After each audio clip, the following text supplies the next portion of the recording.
मोक्षदा एकादशी व्रत कथा। मोक्ष देने वाली एकादशी होने के कारण इसे मोक्षदा एकादशी कहा जाता है। ये मार्गशीर्ष मास की शुक्ल पक्ष की एकादशी को आती है।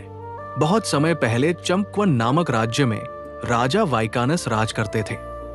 वे बहुत धर्मात्मा, न्यायप्रिय और प्रजावत्सल थे। एक रात राजा ने एक अजीब और दुखद सपना देखा। उन्हें स्वप्न में दिखाई दिया कि उनके पिता नरक में कष्ट झेल रहे हैं। वो चिल्ला रहे थे, रो रहे थे और उनके शरीर पर अनेक यातनाएं दी जा रही थी। राजा ये देखकर घबरा गए और सुबह होते ही सोचने लगे कि मेरे पिता ने ऐसा कौन सा पाप कर दिया कि वो नरक में पड़े हैं। उत्तर पाने के लिए राजा वाइकानस अपनी सेना और मंत्रियों के साथ पार्वत ऋषि के आश्रम पहुंचे। वहां जाकर उन्होंने अपनी सारी व्यथा सुनाई और पूछा, गुरुदेव, मेरे पिता नरक में क्यों हैं? उन्हें कैसे मुक्ति मिले?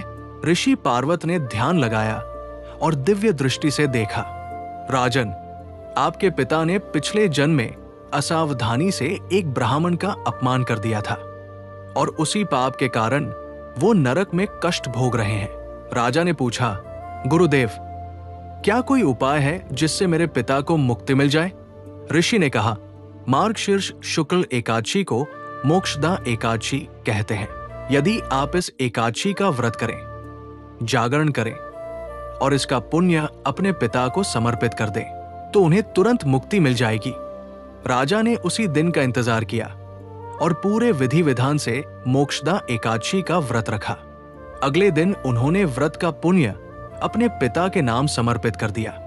जैसे ही राजा ने पुण्य समर्पित किया, स्वर्ग से एक दिव्य विमान आया और राजा के पिता उसमें बैठकर स्वर्ग लोक को चले गए। वो राजा को आशीर्वाद देते हुए बोले, पुत्र, मोक्षदा एकादशी के प्रभाव से मुझे नरक से मुक्त कर मोक्ष मिला है। भगवान तुम्हें सुख समृद्धि दे। राजा वाइकानस प्रसन्न होकर अपने राज्य लौट आए। इस तरह मोक्षदा एकादशी के व्रत जो करता है उसके पितरों को मुक्ति मिलती है, पाप नष्ट होते हैं, मन शुद्ध होता है, मोक्ष का मार्ग खुलता है, घर परिवार में सुख शांति आती है, वंश की उन्नति होती है। इसलिए प्रेम से बोलो जय श्री हरि।